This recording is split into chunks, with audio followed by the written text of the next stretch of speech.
communities for trans youth. So I wrote a poem called Broken Wings, and for me self-care is writing poetry.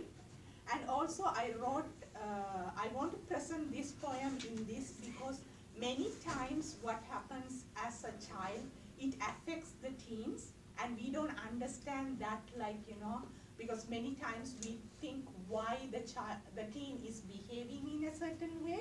So my poem talks about my childhood experience, and I felt it might be connected to what the teenager one of the reasons the teenager might go through, and how it can also help them to bring out their childhood memories back to heal themselves. So my poem is called Broken Wings.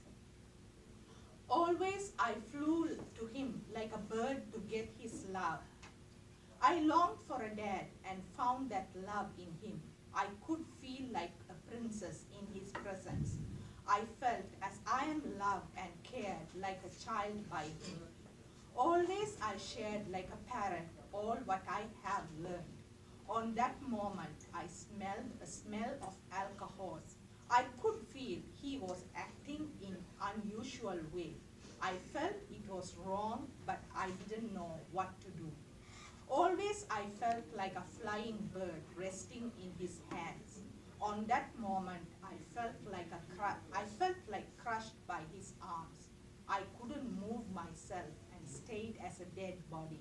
I felt the pain in my heart but didn't react in any way. Always I sang like a nightingale in his presence. On that moment I felt as my voice was bleeding. I couldn't make any voice and felt as speechless. I felt the shame and buried my voice deep in me. Always I left him like a dove with peace in heart. On that day I left with fear and guilt with confusion. I couldn't understand what has happened to me. I felt as my world has come to an end and lost hope. Always I flew with freedom and joy. On that day I felt broken and shattered. I couldn't know how to fix myself. I felt as to live as broken person till I died.